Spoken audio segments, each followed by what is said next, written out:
my dear students. This is Kaji Shahinur Akhtar Mili. Welcome all of you in AMC learning program as well as in my today's online class. Today I am going to discuss some grammatical topics from your national board exam. In my last class, I discussed on the question paper of your in-course exam, and there I try my best to discuss about some mistakes that you did in your in-course exam. আমি চেষ্টা করেছি in-course এক্সামে তোমাদের যে ভুলগুলো হয়েছে সেই ভুলগুলো নিয়ে ডিসকাস করতে। যদিও তোমাদের মধ্যে অনেকেই খুব ভালোভাবে পরীক্ষা দিয়েছো, নাম্বার অ্যাভেইল করেছো, পাস করে গেছো, বাট তোমরা নিশ্চয়ই জানো যে তোমাদের অনেকগুলো প্রবলেমই কিন্তু রয়েছে।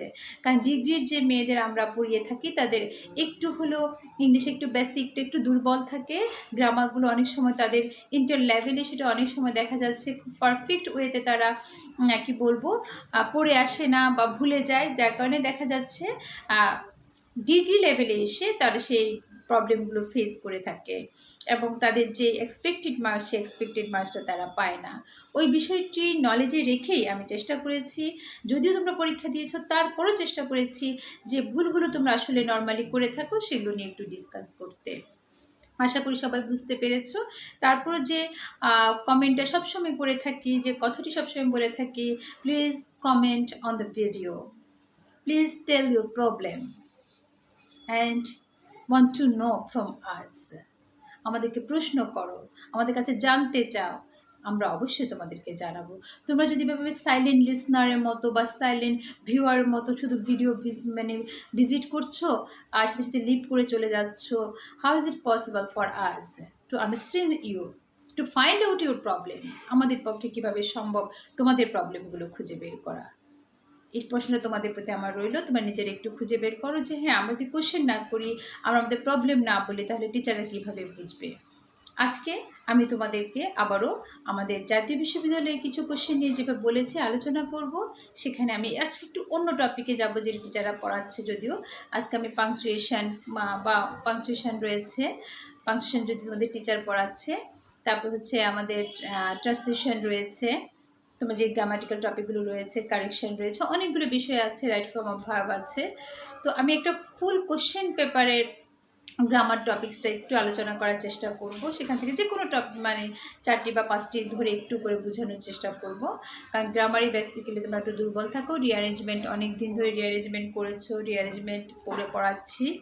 তারপরে আমি তোমাদেরকে ট্রান্সলেশনও করিয়েছি। আজকে আরও একটি ট্রান্সলেশন আমরা করব। তবে আজকে তোমাদের টিচার আমার যেই ওয়ার্ড ফরমেশন রয়েছে সেই ওয়ার্ড ফরমেশন নিয়েও ডিসকাস করব, একটু কারেকশন এবং রাইট ফর্ম ভার্ব নিয়েও আলোচনা করব। এবং এই আলোচনার পরে যদি তোমরা কোনো কিছু বুঝতে না পারো, আমাকে অবশ্যই তোমরা কোশ্চেন করবে। So let's go to the screen of the computer. Let's go. Okay students, here is a question of honors non-credit exam 2013. এখানে 2013 সালের ন্যাশনাল ইউনিভার্সিটির অনার্স এক্সামের একটা কোশ্চেন আমি এখানে তোমাদের জন্য তুলে এনেছি। তো সেই জায়গায় আমি মূলত প্যাসেজ অপশন বাদ দিয়ে আজকে গ্রামাটিক্যাল টপিকসগুলো নিয়ে একটু আলোচনা করব। আমি মূলত তোমাদেরকে চেঞ্জিং ওয়ার্ডস করিয়ে থাকি, রিঅ্যারেঞ্জমেন্ট করিয়েছি, প্যাসেজ পড়িয়েছি, সাথে সাথে আমি তোমাদেরকে আর্টিকেল এবং ট্রান্সলেশনও পড়িয়েছি। প্রায় সবগুলো আইটেমই টাচ করেছি। আজকে নতুন একটা আইটেম এখানে আমি যোগ করেছি, সেটা হলো কারেকশন। আমি তোমাদের খাতা কাটতে গিয়ে এক্সামিন করতে গিয়ে দেখেছি তোমাদের কারেকশনে বেশ কিছু প্রবলেম আছে। কারেকশন শুধু তোমাদের নয়, এটা অনেকেরই একটু প্রবলেম, কারণ তোমাদের কাছে দেখলে এটা কখন মানে সহজে সমস্ত রুলসগুলো না জানলে মনে হবে সঠিক সেন্টেন্সই মনে হয় দেয়া আছে, তারপরও কেন কারেক্ট করতে বলেছে। ইংরেজি গ্রামারে আমরা কথা বলার সময় অনেক সময় এমন কিছু শব্দ চয়ন করি বা শব্দ সংযোজন করে ইংরেজি বলি যেগুলো হয়তো বা আমাদের স্পোকেন ইংলিশের জন্য ঠিক আছে, কিন্তু যখন আমরা কারেক্টলি ইংলিশ লিখতে যাই তখন সেই কারেকশনের জন্য আমাদের সঠিক গ্রামাটিক্যাল যে মেথড রয়েছে সেটা ফলো করতে হয়। সেই গ্রামাটিক্যাল মেথড ফলো করে যখন লিখতে হবে তখন সেই নিয়মগুলো আমাদের জানতে হবে। So students, let's start. এখানে আমি change the following words as directed and make sentences with them. এই পিস শব্দটাকে আমাকে অ্যাডজেক্টিভ করতে বলেছে। পিস মানে আমরা জানি শান্তি, আর যখন অ্যাডজেক্টিভ করব তখন হবে শান্তিপূর্ণ। তাহলে এই পিস শব্দটার অ্যাডজেক্টিভ হবে পিসফুল। পিস শব্দটার এই ওয়ার্ডটার অ্যাডজেক্টিভ ফর্ম হচ্ছে পিসফুল। তাহলে এই পিসফুল শব্দটা যদি আমার অ্যাডজেক্টিভ ফর্ম হয়, তাহলে আমাকে যদি এটা সেন্টেন্স তৈরি করতে বলে, তাহলে আমি কিভাবে সেন্টেন্স তৈরি করব বলো? আমরা লিখতে পারি, everybody wants to lead a peaceful life. প্রত্যেকে সকলেই একটা শান্তিপূর্ণ জীবন অতিবাহিত করতে চায়।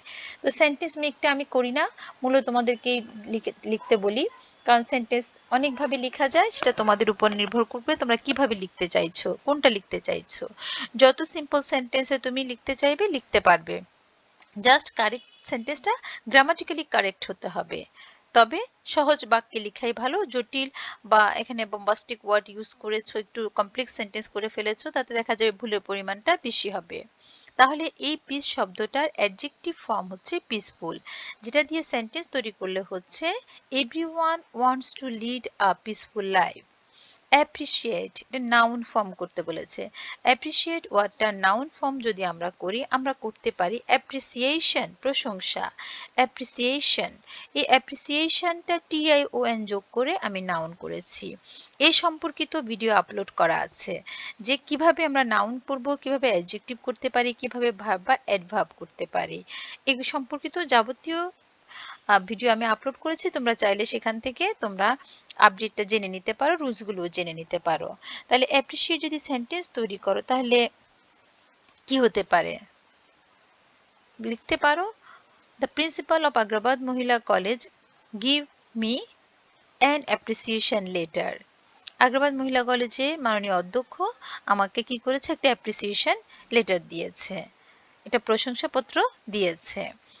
এরপর বেটার, বেটার শব্দটার নাউন ফর্ম হচ্ছে বিটারমেন্ট। এটা একটু অন্যরকম, এটা সরাসরি রুলস ফলো করে হয়নি। বেটার শব্দটার নাউন ফর্ম হচ্ছে বেটারমেন্ট। বেটার শব্দটার নাউন ফর্ম হচ্ছে বেটারমেন্ট। তাহলে you have to try your best for the betterment of your result. অনেকভাবে লেখা যায়, তোমাকে অনেক বেশি ট্রাই করতে হবে তোমার বেটার রেজাল্টের জন্য। ওকে, তারপরে হচ্ছে উইক। উইক শব্দটার ভাব, এটা অনেকবার করিয়েছি আমি। আমরা জানি ভাব করতে গেলে কি করতে হবে? ইএন অ্যাফিক্স করতে হবে। তাহলে উইক শব্দটার ভাবটা হবে উই ক্যান। উইক শব্দটার ভাব ফর্ম হচ্ছে উই ক্যান। তাহলে উই ক্যান দিয়ে সেন্টেন্স মেক করে স্টুডেন্টস কি হবে? Laziness weakens our lives. দুর্বলতা আমাদের লাইভসগুলোকে আরো বেশি, অলসতা আমাদের লাইভসগুলোকে আরো বেশি দুর্বল করে ফেলে। ইয়থ, সবাই জানে ইয়থের অ্যাডজেক্টিভ ফর্ম কি? ইয়থফুল। ইয়থের অ্যাডজেক্টিভ ফর্ম হচ্ছে ইয়থফুল। ইয়থ এর অ্যাডজেক্টিভ ফর্ম হচ্ছে ইয়থফুল।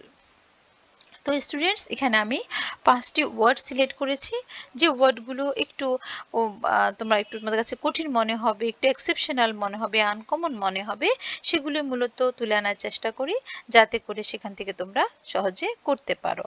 তাহলে ইয়থের অ্যাডজেক্টিভ ফর্ম হচ্ছে ইয়থফুল, উইক হবে weaken, better betterment, appreciate appreciation, piece peaceful.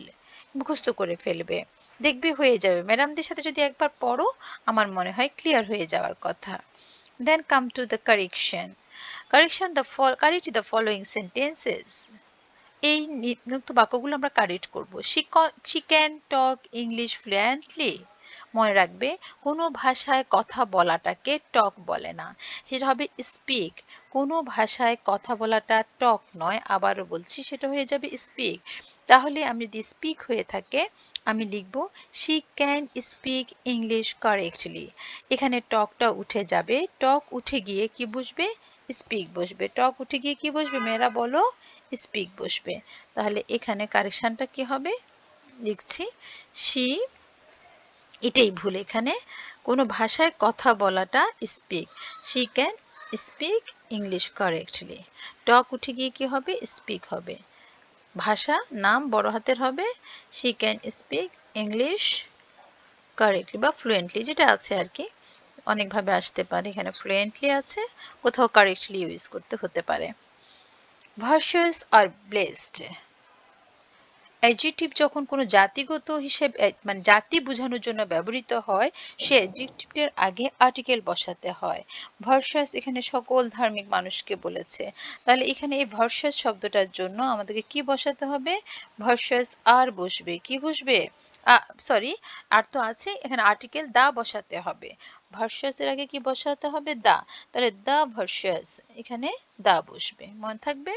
Adjective যখন জাতির অর্থে ব্যবহৃত হবে বা জাতি বোঝানো অর্থে ব্যবহৃত হবে, তখন তার আগে দা বসাতে হবে। কারেকশন এখানে চলে আসছে, এখানে বসবে কারেকশনটা, ম্যাডাম ভুলে ওখানে লিখেছি the versus. Okay, the versus, the versus আর ব্লেসড। আমি তোমাদের সাথে একইভাবে একই সাথে করতে চাই বোঝানোর জন্য, কোনো কারেকশন কপি দিয়ে বা ক্লাস নিতে চাই না, এতে করে তোমাদের কারেকশন কপির প্রতি কনসেন্ট্রেশন চলে যাবে। দেখো ম্যাডাম করলাম, দ্য ভার্সাস আর blessed. Let you and I go for work. Let এর পরে ইউ অবজেক্টিভ কেস বসে, সাবজেক্টিভ কেস নয়। Let you and me, I হয়ে যাবে মি। লেট শব্দটার পরে সাবজেক্টিভ কেস না বসে অবজেক্টিভ কেস বসে, তাহলে লেট ইউ অ্যান্ড এখানে অ্যান্ড, আচ্ছা যাই হোক, লেট ইউ অ্যান্ড আই হয়ে যাবে me. Let you and me go for a walk. কি কি রুলস বলছি একটু খেয়াল করে নিবে। Let you and me go for a walk.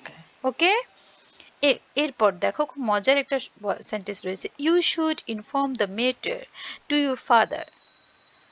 তোমাকে এটা ইনফর্ম করতে হবে তোমার বাবাকে, তাই না? অর্থ তো বাংলা এটাই তো বোঝাচ্ছে যে তোমার বাবাকে তুমি ইনফর্ম করবে বিষয়টা, কিন্তু ইংলিশটা হয়ে গেছে you should inform the matter. ম্যাটারটাকে ইনফর্ম করবে, এরপর আবার বলেছে তোমার বাবাকে।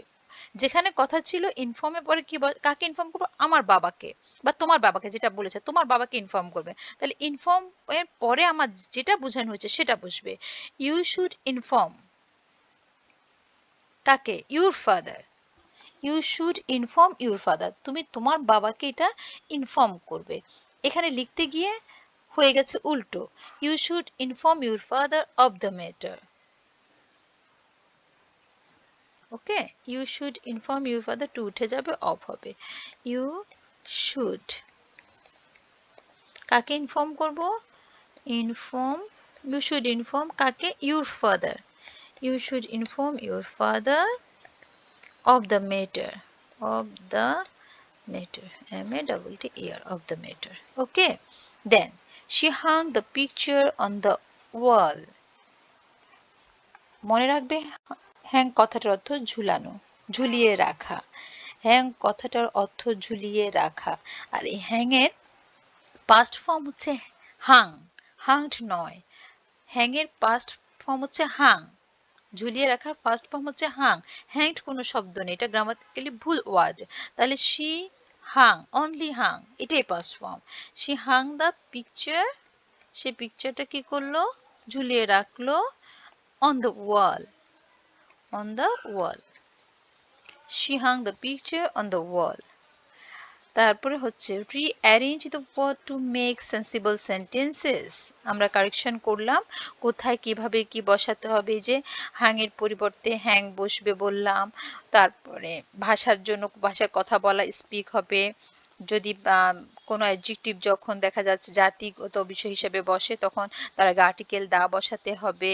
লেটের পরে অবজেক্টিভ কেস বসবে। এই যে ম্যাডাম রুলসগুলো বললাম, এগুলোর সাথে সাথে পড়ে নিবে। এরপর কাম টু the rearrangement. এখানে unwelcome world girls are born. Subject কি? গার্লস। টু ভার্ব আর, গার্লস আর কি করে? জন্মগ্রহণ করে। কোথায়? পৃথিবীতে। কি ধরনের পৃথিবী? আনওয়েলকাম ওয়ার্ল্ড, অপ্রত্যাশিত পৃথিবী, যেটা তাকে স্বাগত জানায় না। তাহলে গার্লস, দেখো কিভাবে করছি। Girls, girls are born, girls are born in an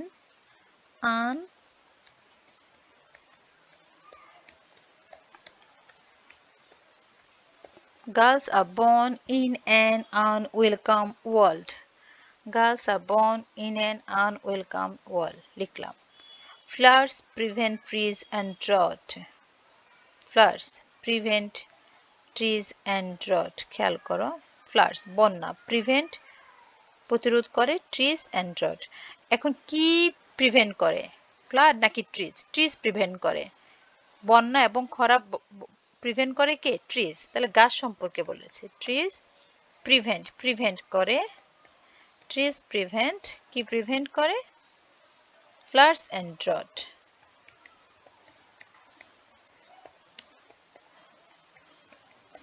floods and drought. কত সোজা, যদি আমরা বাংলাটা উপরেটা বুঝতে পারি তাহলে খুব সহজে আমরা করতে পারবো। ওকে, দুটি করে ফেললাম আমরা, দুটো রিঅ্যারেঞ্জমেন্ট আমাদের হয়ে গেল। একটা হলো, প্রথমটা হলো মেয়েদের সম্পর্কে বলেছে, আর একটা হলো গাছ সম্পর্কে বলেছে। এরপর good vegetables for green are health, তাহলে স্বাস্থ্যের কথা বলে, স্বাস্থ্যের জন্য গুড ভালো, কি? Green vegetables, green vegetables. এর চেয়েও কঠিন তোমাদেরকে আমি করিয়েছি, এর চেয়েও কঠিন করিয়েছি। গ্রিন ভেজিটেবলস, অনেকগুলো ক্লাস নেওয়া হয়েছে, শুধুমাত্র একটু প্র্যাকটিস করলেই তোমরা পারবে। Green vegetables are good for health. তোমাদের ক্লাসরুম থেকে আমি বলবো এই প্যান্ডেমিক সিচুয়েশনে তোমরা অনেক বেশি ক্লাস পেয়েছো, তো সেই ক্লাস তোমাদের ঘরে বসে ক্লাসগুলো ভিজিট করলেই তোমরা এনাফ নলেজ গেদার করতে পারবে, এখান থেকে অনেক প্রবলেম সলভ হয়ে যাবে। Polluted is very harmful water health to, কোনটা হার্মফুল? পলিউটেড ওয়াটার, তাই তো, is very harmful to health, এটাই বলেছে। পলিউটেড ওয়াটার, পলিউটেড ওয়াটার বিষাক্ত দূষিত পানি, কি হয় দূষিত পানি? ইজ, টু বি ভার্ব দেওয়া আছে, সাবজেক্টের পর to be verb, is very harmful, is very harmful to health বা ফর হেলথ, ফর থাকলে ফর হলতো আর কি, যেটা আছে এটা দিয়ে লিখবো। হ্যাঁ, হার্মফুল টু। আচ্ছা, mean do what ecological balance by, what do, question করেছে তাহলে হোয়াট আগে বসবে। What do you mean, what do, এখানে ইউ আসেনি বাবা, একটু ভুলে আসেনি, এখানে ইউটাকে যোগ করে দিই। হ্যাঁ, what do you mean by ecological balance, what do you, প্রশ্ন করেছে যেহেতু হোয়াট আগে বসবে। হোয়াট এরপর auxiliary verb, what do you mean, তুমি কি বুঝেছো by ecological balance? Ecological balance, অনেক সহজ, অনেক সহজ। By ecological balance, what do you mean by ecological balance. এ হয়ে গেল আমাদের রিঅ্যারেঞ্জমেন্ট, এখানে আমাদের রিঅ্যারেঞ্জমেন্টটা আমরা কমপ্লিট করে ফেলেছি। দেন স্টুডেন্টস, এখন আমরা ট্রান্সলেশন করব। শ্রমজীবী মানুষেরাই বাংলাদেশের প্রধান সম্পদ। ট্রান্সলেশন যত বেশি প্র্যাকটিস করবে তত বেশি তোমার নলেজটা গেদার হবে, তত বেশি ইংরেজি লেখার ক্ষমতাটা বাড়বে। তাহলে শ্রমজীবী মানুষ ওয়ার্কিং ক্লাস পিপল, তাই না, are the main resource of Bangladesh. শ্রমজীবী মানুষেরাই, তাহলে এখানে মানুষেরাই বলাতে ইংলিশের ফর্মটা একটু চেঞ্জ হবে, লিখতে হবে ইট is the working class people, এটা হলো শ্রমজীবী মানুষরাই। তাহলে it is the working class people, একটু বুঝিয়ে দিব এখানে, working class people, it is the working class people who are the main resource, who are the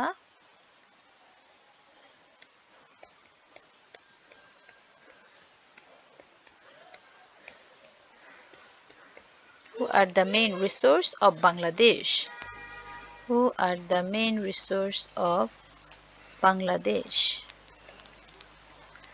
It is the working class people who are the main resource of Bangladesh. এটা হলো working class people, যারা হচ্ছে বাংলাদেশের প্রধান সম্পদ। এখানে পরেরটা যেটা, এদেশের কৃষকেরা, যদি শুধু ওয়ার্কিং ক্লাস বলতো, মানুষেরাই না বলতো, ডাইরেক্ট ওয়ার্কিং ক্লাস দিয়ে করা যেত, কিন্তু যেহেতু শ্রমজীবী মানুষেরাই বলেছে, এই জন্য আমি ইট is the working class of people লিখেছি, ঠিক আছে। এদেশের কৃষকেরাই আমাদের জন্য খাদ্য উৎপাদন করছে। উৎপাদন ইংরেজির কথাটা হচ্ছে প্রডিউস করা। খাদ্য তো সবাই জানো, এটা ইংরেজি কি বলবো, ফুড। কৃষক ফার্মার, তাহলে এ দেশের কৃষকেরাই, the farmers of this country, কি করছে, উৎপাদন করছে, কন্টিনিউয়াস, আর producing food for us.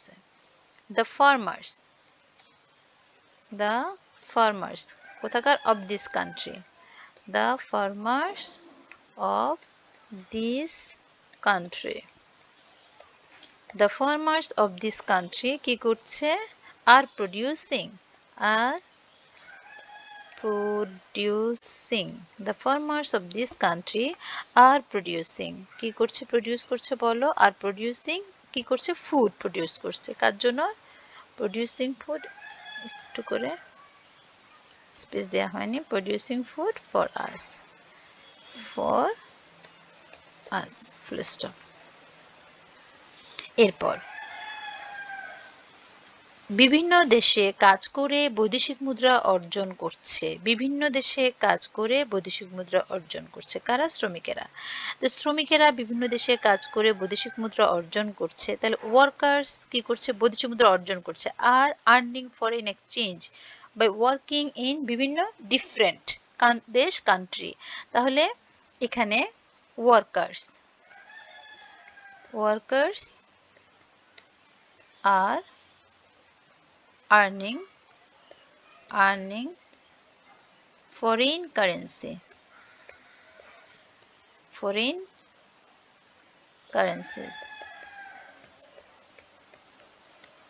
workers are earning foreign currencies তারা বিভিন্ন দেশের কারেন্সি আর্ন করছে workers are earning foreign currencies তারপরে হচ্ছে কারেন্সিস হতে পারে মুদ্রা এক্সচেঞ্জও লিখতে পারো এটা কারেন্সিটাই ঠিক আছে by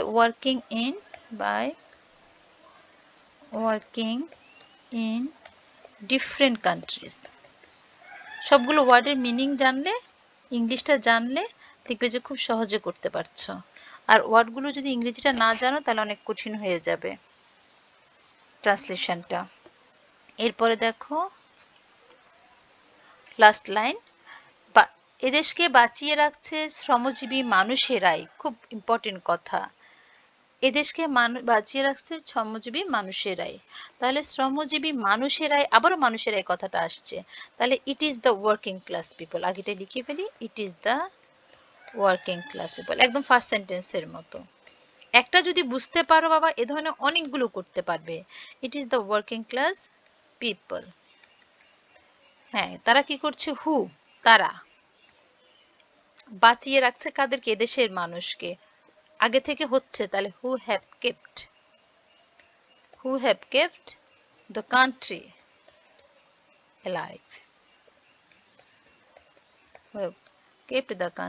alive full stop who have kept the country alive it is the working class people who are the main resource of Bangladesh প্রথমটা ছিল এটা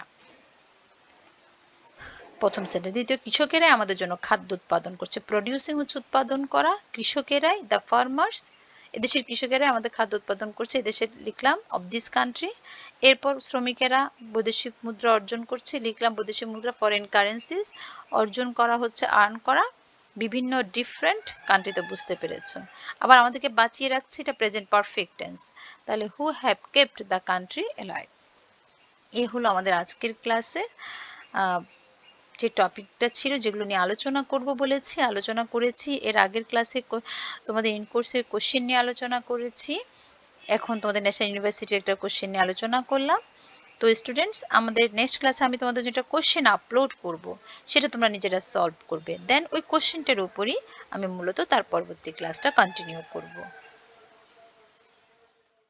স্টুডেন্টস এতক্ষণ পর্যন্ত আমি তোমাদেরকে যে গ্রামাটিক্যাল টপিকগুলো বুঝিয়েছি সাথে রুলসও বলেছি কোনটা কিভাবে করতে হবে চেষ্টা করেছি বুঝিয়ে দেওয়ার আশা করি বুঝতে পেরেছো তোমাদের প্রতি একটা রিকোয়েস্ট থাকবে এই পর্যন্ত যতগুলো ভিডিও আপলোড করা হয়েছে ইংলিশ ডিপার্টমেন্টে I think enough video upload করা হয়েছে তোমাদের বোঝার জন্য তোমাদের কনসেপ্ট ক্লিয়ার করার জন্য বেসিক নলেজ দেওয়ার জন্য তোমরা সেগুলো একটু রীতিমতো রেগুলারলি ভিজিট করবে সাথে সাথে যে নিউ ভিডিওগুলো আপলোড করা হচ্ছে সেগুলো ভিজিট করবে একটার সাথে একটা কানেক্টেড যদি কোনটা রুলস বুঝতে অসুবিধা হয় একদম পেছনে চলে যাবে দেখবে সেখানে অবশ্যই আলোচনা করা হয়েছে so keep well everybody stay fine stay safe see you next time in my next class till that thank you bye by